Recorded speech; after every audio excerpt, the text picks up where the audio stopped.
Hey, Arman here. Welcome to the NSP Nutrition Show, where we cover training, nutrition, supplementation strategies, and a whole lot more. So stand by.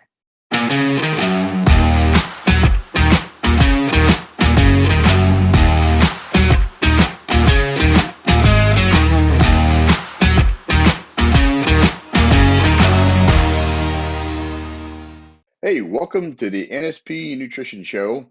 I'm Arman Eckelbarger. And I'm Frank Mills, and we have another great show for you today. Arm and I will be talking about the most effective ways to use your own insulin for optimal training results, and low glycemic carbs better than high glycemic, are they? That's a big question. All right, so that's what we're going to get into today. Armin, how's it going today, man? Going good. Got my chest and tricep workout in today. Feeling good on that, and just getting as much stuff done today as possible because the weather's still nice. Want to be able to do something this weekend. Yeah, I'll tell you what, Florida is really nice right now. We got that Oh cold yeah. snap going, and this is like the perfect time of year for great weather. But hmm anyway, let's get into the show. The most effective ways to use your own insulin for optimal training results. This is pretty interesting because we've talked about insulin a lot on our other podcast, Frank Mills Reality Fitness, and we Yeah. dove in deep in a lot of different areas on why it's so important. But I'm really glad you touched on this again in the NSP Nutrition Show.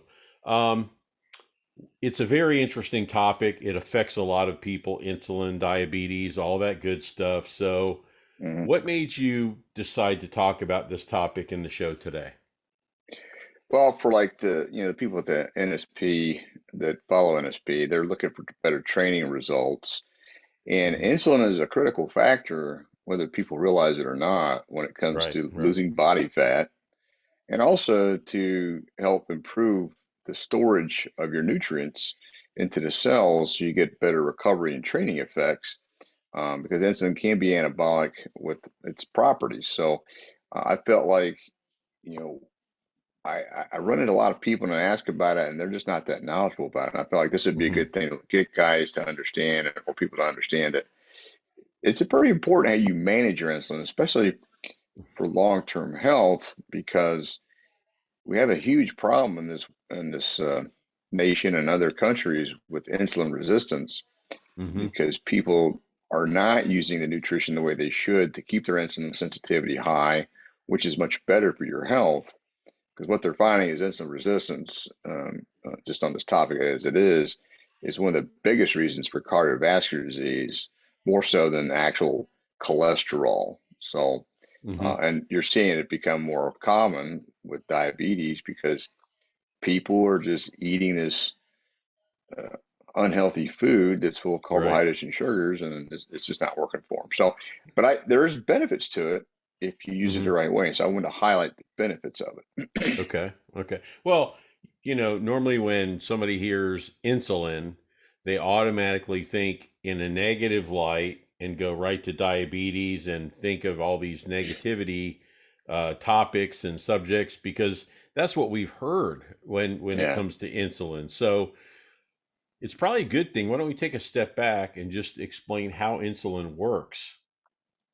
Yeah, good point. Well, insulin is a peptide hormone. It's produced by the cells of the pancreatic isolates. Okay, so it comes from the hmm pancreas, and it's considered to be the main anabolic hormone of the body because of what it does, because it regulates the metabolism of carbohydrates, Okay. fats, and protein by promoting the absorption of glucose from in the bloodstream into the liver, uh, and also body fat and the skeletal muscles. Typically, you want it to go to the liver and the skeletal muscles because then you don't have any leftover that would go to storage for body fat. So hmm that's one thing to keep in mind. Now, it's typically released when you have a large meal that has carbohydrates in it. So you get a high level of glucose in the bloodstream. And so it helps to get that glucose into the cells. Uh, but if you don't, if your muscles and liver are already full of glucose, hmm it's going to do the job. Unfortunately, it's going to push it into the fat cells because they're already full. A lot of people don't realize that. They think eating carbs and calories is how it works. And you monitor your calories. They don't understand insulin has nothing to do with calories. Insulin has Mm-hmm. to do with getting sugar and carbohydrates put into the muscle's liver, or if it's already full, putting it to body fat. And that's why you have a lot of people who have a lot of excess body fat because of what they're doing with their nutrition. So you need to understand how insulin works if you want to stay lean and use it to get better results from your training. Now, I had to learn all that. Mm-hmm. Well, that actually brings up a question I have for you is, does insulin affect muscle growth then, with all that information you just shared with us? It can, again, Okay. to build muscle, you need amino acids and fats for your hormones. Those are what help Mm-hmm. really build muscle. Okay. But, insulin helps give the sufficient glycogen stores to support the muscle building process by aiding in protein synthesis. So that's Mm-hmm. where it can help you there. So as an example, to further enhance the nutrient storage and muscle fullness after exercise, what these high level bodybuilders have found out is they can improve that by taking actual insulin after a large meal. And this is it's a high risk type of thing, because when you have an insulin spike like that, when you're taking a shot of insulin, and that's what we're talking about here, they're taking an actual shot of insulin, then when it spikes like that, it does push the nutrients into the cells very effectively. And again, they're Okay. training, so they're lean, so they're going to put it into the muscle cells and deliver. So it's different than storing excess body fat. Now they're still going to, if they eat too much, they will store some excess body fat. But that's how some of these guys have gotten really massively huge, is because of the way they eat and using insulin. So it's kind of a unique thing that has become popular, and a lot of people, some of the people feel like that's what's causing the big guts of these bodybuilders, these huge, Mm-hmm. massive bodybuilders, because of all the food they're eating, along with growth hormone. I guess was another element to it. But the point of the matter is if you use insulin a specific way, it can help with develop your muscle and improve your muscle growth. Okay. So I gotta rewind a little bit because you blew my mind a little bit. You, you are gonna actually say that again for me, that high level bodybuilders are actually taking insulin. I mean, did I hear that right? That sounded kind of crazy. Yeah, and I've talked to some of them, and I was kind of shocked by it all. But yeah, what they do is Wow. they eat it. They take the insulin shot, and then they Mm-hmm. start eating, and they eat until they can't hardly eat anymore.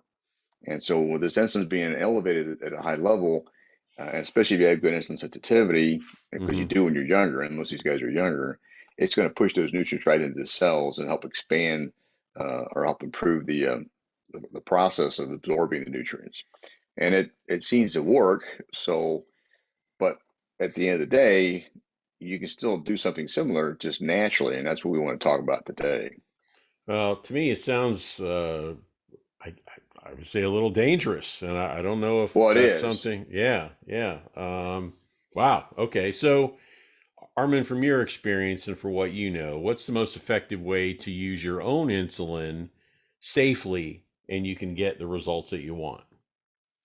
So when it comes to, and this is the context of building muscle, Mm-hmm. okay? So in the context of building muscle, I like what I do is after I train and then I eat, Mm-hmm. I like that, I want to have some protein within 30, 45 minutes after training to help the recovery process. So if you train the evening, the good approach would be to have, your protein and then some, a decent amount of carbohydrates, high glycemic carbohydrates, Okay. because you're going to cause an insulin spike with high glycemic carbohydrates, similar to what we talked about with these guys taking actual insulin shots, which can cause you to black out and have all kinds of health problems. Don't Mm-hmm. recommend that.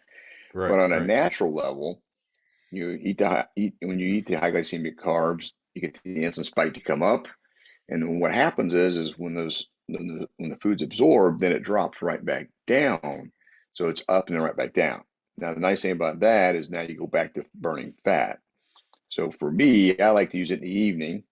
And so when you get this insulin spike, another thing that happens is it elevates your serotonin levels, Mm-hmm. which makes you feel good and happy and all that, but then also causes excess that serotonin converts to melatonin, and that puts you in a drowsy, sleepy state. So Right. you actually Right. get a good night's sleep. And typically, when that happens, you're going to get a better growth hormone response because you're getting better REM sleep and a real deep sleep. And a Hmm. lot of my clients that have done this, they've noticed better sleep from doing it. So that's how I recommend using it. Now, if you train earlier in the day, then which is what I do too, then it's all, if you're pretty lean, then it's okay to have some carbohydrates with your protein after you've Okay. trained, again, to get an insulin spike to help push the nutrients right into the cells as quickly as possible. Okay. And you mentioned high glycemic foods, and I was going to ask you, are there particular foods that you feel are better for this process? And I think you kind of answered with high glycemic. Is that right? Yeah, so some examples of high glycemia is going to be like Uh-huh. white potatoes. That it's the so-called bad carbs is what we're Okay. talking about here. So, white potatoes, white sticky rice, Sticky rice. pasta, Okay. not whole grain, just regular Hmm. pasta, breads. Okay. Breads can do that.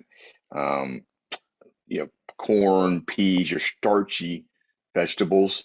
They're Hmm. good for that. Um, Now you Okay. can also venture into uh, things that are really good, like cakes and cookies and things like that. But one thing you want to do there is make sure they're homemade if you're going to have some of those. But Right. you can Right. have those too. But fruits are also good, like grapes and watermelon and pineapple. These are high glycemic too. So that's how you can use your fruits to a good advantage with enjoying the carbohydrates that you're having. This is not a comprehensive list, it's just some Right. examples. So by doing this, um, how can this affect you either for losing body fat or actually losing some body fat? I mean, is this a possibility by actually doing this?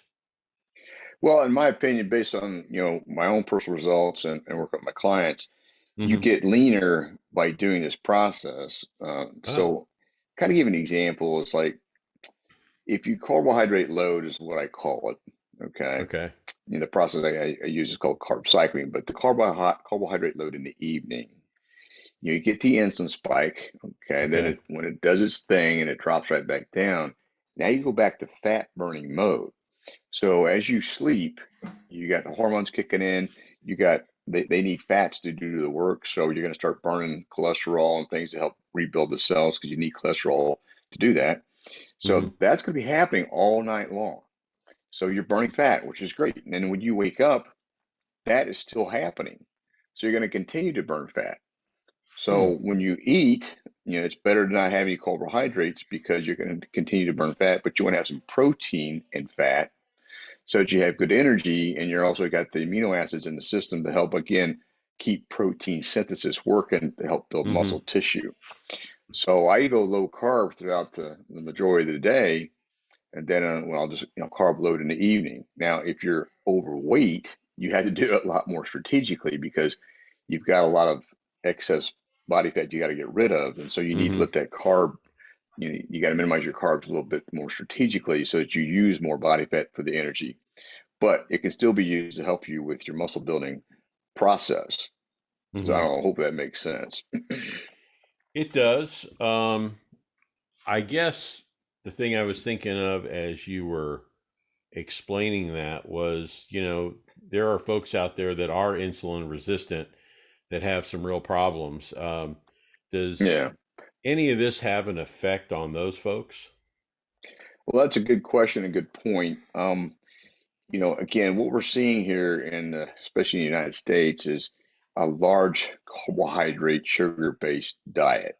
Hmm. And then we'll kind of talk about the extent of that. But when you start eating a lot of carbohydrates and sugars, what happens is you can only have so much insulin secreted and so much insulin working on the cell receptor sites. Then over time, there's so much going on that they're just overwhelmed and they just quit doing their job. And Hmm. now you have excess glucose floating around your system and it keeps getting stored quicker and quicker to body fat. And that's how you see these people get really, really huge just eating carbohydrates. And it's not about eating fat, it's about eating carbohydrates. Now, when they eat fat on top of that, that just magnifies the situation even worse because Hmm. they're not burning that energy. So the way to avoid insulin resistance would be, like I suggested, it's just having one quality carbohydrate meal or even less a Right, day. right. Okay, so you would have the carbohydrates, and then in the evening, and then throughout the day, you'd have hardly any carbohydrates. Hmm. So you have insulin sensitivity staying at a high level, and you need insulin sensitivity at a high level to help absorb the nutrients more effectively. But if you look at most people and what they eat, they're starting the Hmm. day off with some toast and juice, and then, maybe they'll have some protein, some eggs or whatever, or they're doing oatmeal because everybody thinks oatmeal is all that, which I Right, believed that for right. a period of time, and I no longer believe that. I'm not a big fan of Hmm. oatmeal anymore, and I ate a lot of Hmm. it. Hmm. Hmm. So if you keep eating carbohydrates throughout the entire day, yeah, you're going to have insulin functioning all the time, and the body it can't keep it at a high level. Even if you're a trained athlete, you gotta still got to manage it some, Right, right, because we're going to talk about it later, but the way that the the government suggests how to eat and have right. good proportions and stuff is the pyramid, as they call it. It's upside down. So, Hmm. Hmm. but yeah, I Yeah. mean, you don't want to assume that your body handles all this, because what happens is what they're seeing, like I mentioned before, is insulin resistance is the number one factor, what they're seeing now, to heart disease. It causes Wow. more inflammation, which causes blood flow to slow down, and it's just not beneficial to have Hmm. have that as a side effect. And then, obviously, as insulin resistance continues, then you go to pre-diabetic, which basically is diabetic, and then you're just a few feet from being a diabetic. So now Right, you have to right, go through the next stage of having to deal with that. right. So if you catch it early, which can be through lab work, then you can get it corrected. I got a client recently. He hadn't checked his lab work in 3 years. He's in his 50. He's early fit. He's like, I think he's going to be 50, and Wow. his insulin, his HbA1c came back at 10. Seven's diabetic. He came back at 10. So it was like, wow. But He's in didn't trouble. know. Yeah, Yeah, didn't know. yeah. And so now it's like we got to get to work on getting that corrected as quick as possible. And then we caught it Hmm. early enough that we can do that. So this is an Hmm. example. Well, it's just like we actually talked about yesterday on Frank Mills Reality Fitness, our other podcast. The perception of advertising, with Uh-huh. orange juice. Everyone thinks, hey, a glass of orange juice with a great breakfast is a good thing. And I'm not trying to knock orange juice, but if you analyze what you're intaking, orange juice isn't really one of the best things to have first thing in the morning with a breakfast. I mean, Well, no, it's concentrated sugar because there's no fiber. They took the fiber out. Even if you bought hmm, orange juice with some pulp, right. you know, there's not a lot of benefit to it, because all you're doing is causing insulin to come up and Hmm. shut off the fat burning process. And what's your benefit? Tell me the benefit. That's the thing that I like to know when people are thinking, well, yeah, you should have that. Okay, well, what's the benefit? Well, you need carbs for your brain. Well, Right. no, carbs can help the brain too, but so can fats. So you don't need carbs for the brain. That's Hmm. just something else that people are pushing to help sell more, carbohydrate Right. and sugar-based products. And that's just my take on it. And that's where you gotta be careful because the perception is reality sometimes, and people see that in a commercial and just assume that that's okay. Yeah, they're And setting the really, stage. Yeah. right, right. Now, I am kind of curious for the stuff that we talked about before. I'm assuming that's part of your carb cycling program that you work on. Yeah, because I'm focusing on using carbohydrates and insulin the right way to get Hmm. better results from your training, but also not to make the insulin resistance a bigger problem or to add more body fat. And Hmm. that's the way I use it. And it allows you to eat foods of diversity so that you're not limited. You just use them more strategically. So that's why I Hmm. like it. So your gut microbiome can can continue to flourish with all types of foods.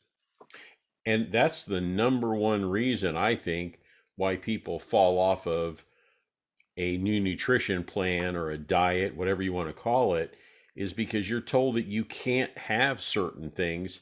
But with your Yeah. program, carb cycling, you can, but in moderation, and it's more planned and staged, right? Yeah, I mean, I'm not going to advocate processed food at all. Right, So right, it's carb right. cycling, but it's with real food. And Real to food, me, right. I think it's very effective. Gotcha, gotcha. All right. So, Armin, any other information before we wrap up? Yeah, I just want to say that you want to keep your insulin sensitivity as high as possible, as low as Mm-hmm. possible. Because if you do not, then you're going to become insulin resistant, and that's going to cause a whole host of health problems that are not going to go away unless you correct it, because it's just going to get worse. And this needs to be an eye opener for a lot of people to get engaged with and understand how it works, because Mm-hmm. it can actually make your life a lot more effective. Because when you can control these things, then you can control the aging process. You can control how you feel. Because when your insulin sensitivity goes away, you start having energy problems Mm-hmm. because you're not absorbing the nutrients the way you want. They're not getting used the way they want. So this is a better way to control it, understand it, and not let it take advantage of you, and then also be involved with all these other people that are promoting carbohydrates and sugars and all that kind of stuff. People, Mm-hmm. if you care about your health, you want to focus on it. So that's what I want to say. Absolutely. All right. Well, that's it for this segment. Hey, before we go to break, I just want to let everyone know that take advantage of the products that are on NSP Nutrition. I mean, they've got some great workout gear, either from the NSP logo or from Vince's Gym. They got hoodies in for the winter. And hey, if you're looking for that special gift for somebody who's into fitness, working out, or hey, just get them some supplements or a gift card even for some supplements. Yeah. I'm sure they would appreciate that. But like I said, Arm and I, we're going to take a quick break. So stand by for a quick word from NSP Nutrition, and Arm and I will be right back.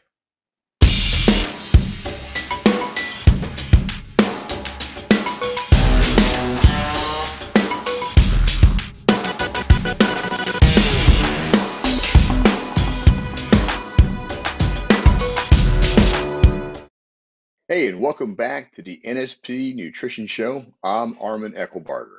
And I'm Frank Mills, and now we're going to start on the low glycemic carbs. Are they better than high glycemic carbs? That's the question. And we're going to get into this. So, I guess, Armin, since we were talking about insulin earlier, this totally makes sense to talk about. And I think from our conversations, we know, but all carbs are not the same, right? Correct. And there always going to be a lot of debate on this one because Mm-hmm. there's a lot of experts, there's a lot of theories, there's a lot of different studies and things like that. So, uh, but hey, it is what it is. Right. And to me, though, there's a huge difference in how you want to eat them. I mean, carbs are carbs to a certain point, but if you want to use them the right way, in my opinion, then Mm-hmm. there's a way to do that. Okay. Okay. Um, when it comes to carbs, um, I mean, you're talking that there are some good carbs and bad carbs. Do we want to get into that? Yeah, well, um, let me just kind of touch on, you know, the difference between the two. Okay, is Okay. the Okay. high glycemic carbs are going to cause an insulin spike, and you have medical Okay. professionals that feel that that's a bad thing. And I would agree, if you're eating carbs all day long, you keep spiking your insulin. Yeah, Mm-hmm. that's not good. So I agree with Okay. that. But using an insulin spike with high glycemic carbs can be a good thing. So I want everybody to kind of keep that in mind.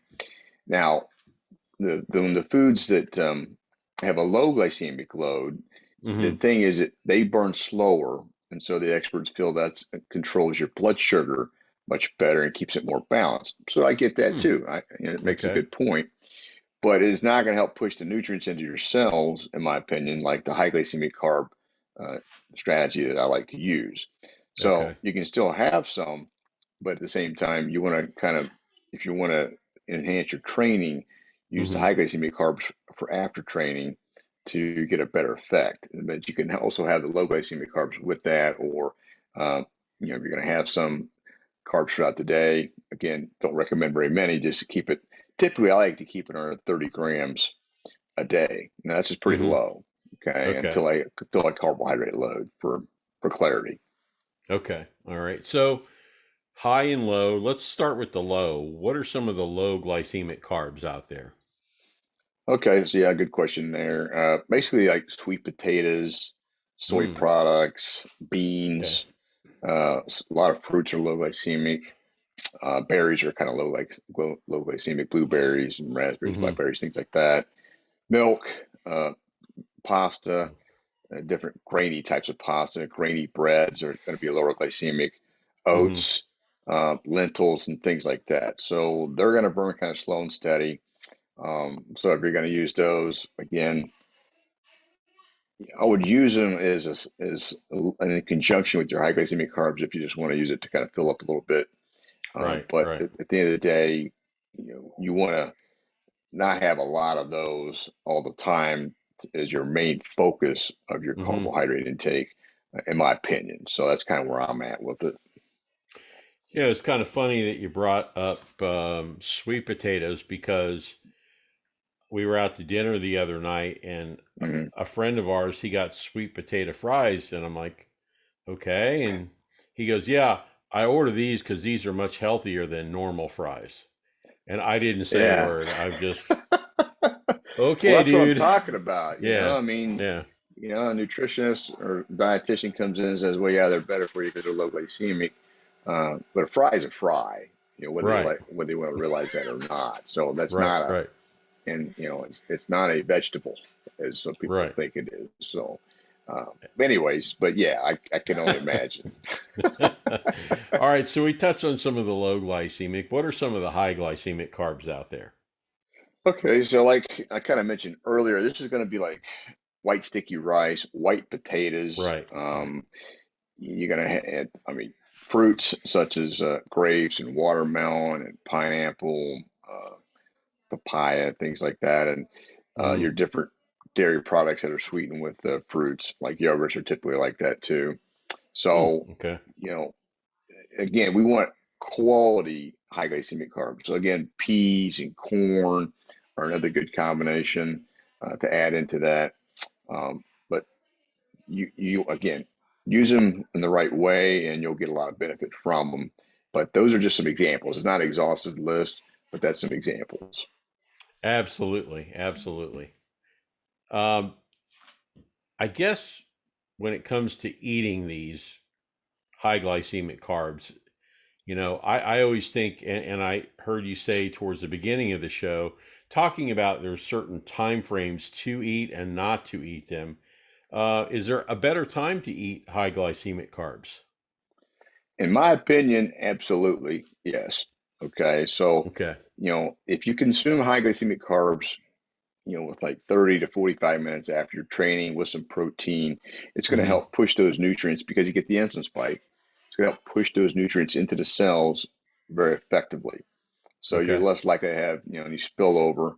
And again, you don't need a ton of carbohydrates after that. I mean, we're talking it could be 15 to 20 grams, after you train to get some Right. Right. carbohydrates, get the carbohydrates, get that spike and push the nutrients into the cells. It doesn't need to be a Hmm. bunch of carbohydrates. So that's the one thing I like to say. And this is going to help Hmm. speed up your recovery, and because you're going to replenish the muscle cells, the muscles that were using glycogen, and you're going to Okay. replenish the liver as well, because as it breaks things down, it's going to start to use some of that glucose, and this is a good thing. So the key is Absolutely. not getting too much. Right. Right. So, um, that being said, when it comes to eating carbs, a lot of people have them all throughout the day, morning, afternoon, heavy at dinner sometimes. Yeah, Is it a bad idea to eat carbs all throughout the day? in my opinion, yes. If you're young and you're lean, you're going to use that glycogen, the sugars up pretty effectively, Hmm. especially if you exercise. So that's Okay. going to be a little different exception to that. But Okay. most people aren't in that condition. Okay, if you look at America, it doesn't work that way. So Right. Right. I would really suggest taking uh, making your carbohydrate meal the biggest one in the evening, like I talked about before, because you get the insulin spike, it comes up and it drops right back down, and then you get fat burning working. Because when you get up in the morning and you have some carbohydrates, typically 5 grams or more, Mm-hmm. it's going to require insulin to come up to help process the carbohydrates into sugars. Okay. Generally, it's going to be carbohydrates. So once the insulin comes up and does that, now you shut off the fat burning process the rest of the day. And because insulin's floating around, to keep your energy up, it's going to want you to eat more carbohydrates for energy. Mm-hmm. And so then that's why people snack a lot, because they're running low on energy. They want to keep their energy up, keep their alertness and things like that. So they start leaning towards the quick reflex type foods, which are basically processed carbs. And then you throw some caffeine on top of that to keep their energy and their alertness up. And that's where you Mm-hmm. start running into problems. It's not a good long-term strategy. Because once you stop doing that and you just rely on your protein and fat, fats burn 4 to 6 hours, so there's not a lot of cravings. You just need Right. protein to help spare muscle loss. Okay, and Mm-hmm. that's what the protein's for. So if you eat protein and fat, then you shouldn't have a problem with Mm-hmm. continue to build quality muscle, and also staying lean, which Right. I think that's a win for most people. I would think. I would think so too. Absolutely. Now, a lot of people, I'm sure they're at home or playing it on their podcast and going, well, wait a minute, because people like to know how much, and then they always, not always, but a lot of people count calories too. So when we get Yeah. into carbs and the proper amount, or an amount that you feel that they should intake, how much should someone consume in a day, if they're going to eat carbs? Is there a certain amount? Is there a measured amount? I mean, you're the expert, so what do Well, you think?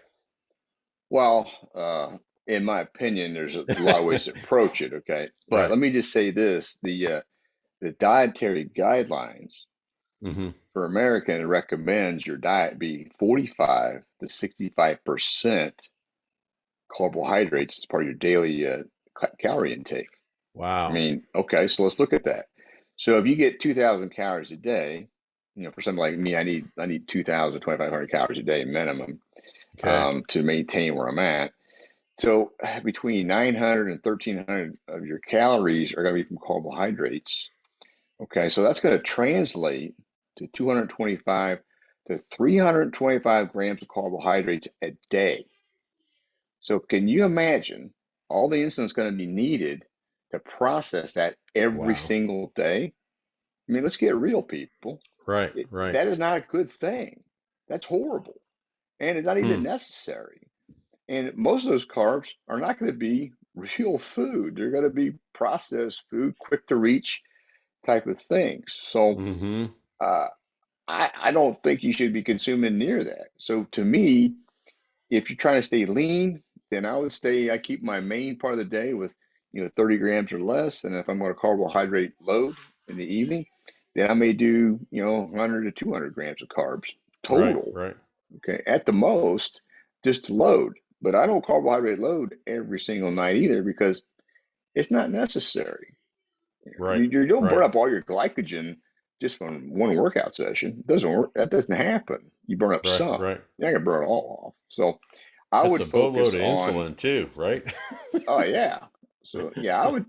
So with that being said, I would focus on, if you're trying to get lean, keep it under 30 grams a day, and then you pick it. And then you need to again cycle the carbohydrates, so you have some carbohydrate loading days. But that should Hmm. keep your insulin sensitivity nice and high, allow you to burn more body fat, but also have good strength when you train. Because that's what I've Hmm. seen. The strength has been really solid, and I got good energy too. And I don't have to get stressed out about missing a meal. Right. That's Right. another thing. People are eating way too much, based on the activity they do. They're just eating way too much, period. And most of it's going to Yeah. be carbohydrates. So that's kind of, I would say, my philosophy as Hmm. far as the way I would approach it and the way I approach it with my clients. Because my clients, when they start doing this, they're really confused initially, but then once they start doing it, then they realize, oh, well, this works so much better because it's more Hmm. manageable. You don't need to be Right. eating 4 to 6, 5 and 6 meals a day. Right. That's not easy to Right. manage with anybody's schedule. So with this, you can have two to three meals, and then supplement with some other protein to keep you in a positive nitrogen balance and get a better return for your efforts and stay lean and keep your strength up. So that's kind of how I approach it. Well, from the information that you've offered us today on high glycemic and low glycemic, I kind of have a feeling I already know the answer to this question. However, are high glycemic carbs better than low glycemic? Okay, so like again, you want to use the high glycemic to help insulin work for you, but Mm-hmm. you need to keep the gut microbiome functioning. And what I'm talking about here is getting a mixture of all kinds of foods so you get Mm-hmm. good flora and good bacteria in the gut. So Right. Right. you can't start taking certain real foods out of the mix because Mm-hmm. that's going to affect your gut microbiome. And that's what happens Right. with people when they just lean to one side. You know, they just Right. stick with just, meat and just protein and fat. If you do that all Mm-hmm. the whole time, it could work for you, but at the same time, you're going to start to affect your gut microbiome because you're not getting other nutrients that you get from other vegetables and other food sources. Again, real food sources. So that's how I look at it. So I don't Mm-hmm. say no to anything, but I'm going to say, okay, Right. well, how can I better mix this to get a better result? And that's kind of how I look at it. Okay. So at the earlier part of the segment and earlier in the show, you had mentioned a couple of times of having your actual levels checked. Is this something that you think that maybe you should do annually? What, every 6 months? I mean, Well, I would get it done annually, mhm, especially if you're eating a lot of carbohydrates daily. Because okay. here's the thing I find interesting in the medical community is if your glucose level is a little high, they don't really worry about Hmm. it. Okay, Right, well, right. I think that's a red flag because if the glucose levels are low, then they're not worried. But they're gonna say, "Yo, you're great." But when they say if it's a hundred or higher, that kind of thing, yeah, Hmm. you're okay, but when you gotta need to start watching it. Okay, I would say if your glucose level readings are 100, then you need to get an HbA1c reading to see what's going on, to see what that level is going to be. Hmm. So to kind of give you an example, if your glucose comes back and you have some lab work done, which I think at the bare minimum once a year, it's not expensive. I think it's a great way to make sure you see if you're on target. Hmm. If your glucose reading comes back at 87 or less, Right. based on the research I've seen, you're bulletproof. Nothing to worry about.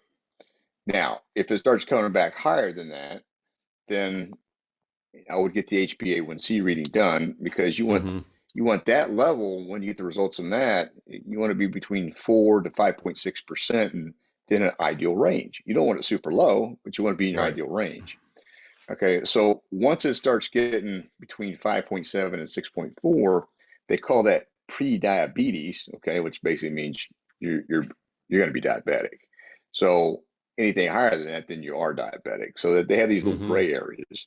So I think it's a great wake-up call because if you can find out now, make the changes so it doesn't you don't become diabetic. The thing is, you get too much sugar in the system, especially with fructose as well. A lot of people eat way too much of that. It starts damaging the capillaries, which is really important for your sensitivity, your hands and your feet. So then you get Hmm. neuropathy, you get all these other conditions, and it's going to start damaging your tissues. And it's going to start damaging your organs. And it's just nasty when diabetes gets fully set on. It's hard to manage. Then you really have to sacrifice because you can't Hmm. have certain things, and you have these cravings because of the of dealing with the condition as it is. Hmm. So get a jump on it, get it checked, and then take corrective procedures because you can also supplement with berberine to help Hmm. control your glucose levels as they're starting to get elevated and not have to go on any kind of diabetic medication. And that's a Hmm. natural way to manage your glucose levels. So I mean that's just my thoughts on Yeah. it. Well, it's a lot of great information, and this is a topic that I just have to say it's really important to both Armin and I. Both of our fathers had diabetes and were Yeah. diabetics, and really suffered.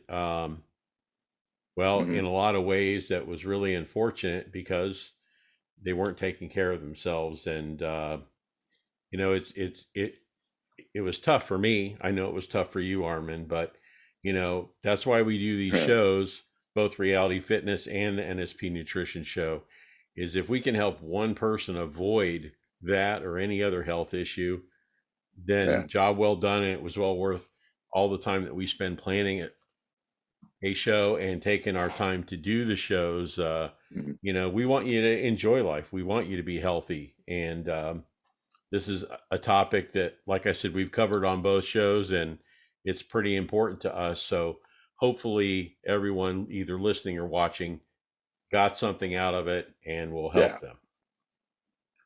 So anyway, thank you for all the great content. Another great Okay. job, man. Another great job. Well, no problem. I'm looking forward to doing it again next week, and hopefully everybody can give us some more ideas and stuff. But yeah, I'm looking forward to next week. Absolutely, I am as well, and that's why we kind of have done this show for NSP. Is we believe in their products. We believe that they've helped both of us. We both take their products and supplements, Mhm. and has really made an impact. And we want you to make an impact too. If you have any topics you'd like us to cover, if you have suggestions for content, or have any questions about the show, it's very easy. Just leave a comment in the YouTube section, or you can email at support@nspnutrition.com. They'll get the questions to us, and or the topics or whatever you'd like us to cover, and we'll be glad to do that. Arman's on there answering questions on YouTube, so you guys take advantage of this. I mean, shoot, Arman, you were on there the other day, and gosh, you were Yeah. answering all the questions on there, right?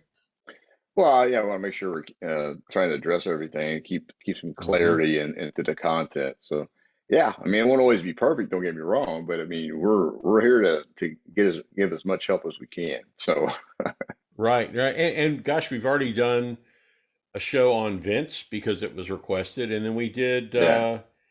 what was the other show on the diet? Oh, yeah, the organ meats. Organ meats. Yeah. So I Right. mean, we will listen Yeah. to your input. We will do a show on, or a segment on your information that you're curious about. So please make sure you get that in. More importantly, just like or share the show with your friends or family, maybe your Hmm. workout buddy. A- Anything like that would be helpful. And we have all the content now is on the NSP Nutrition homepage. If you go Yeah. to the NSP Nutrition Show in the menu, all the information's right there to access both NSP and Frank Mills Reality Fitness. So take advantage of that. And Arman and I, we appreciate your support. We appreciate you joining us. And check back next week for another NSP Nutrition Show. Hey, thanks for checking out the NSP show. Go to nspnutrition.com where you can find a whole heap of resources to help you achieve stunning definition and eye-popping levels of muscularity. Don't forget you can save 10% on your first order by using the code NSP show at the checkout. Catch you next time.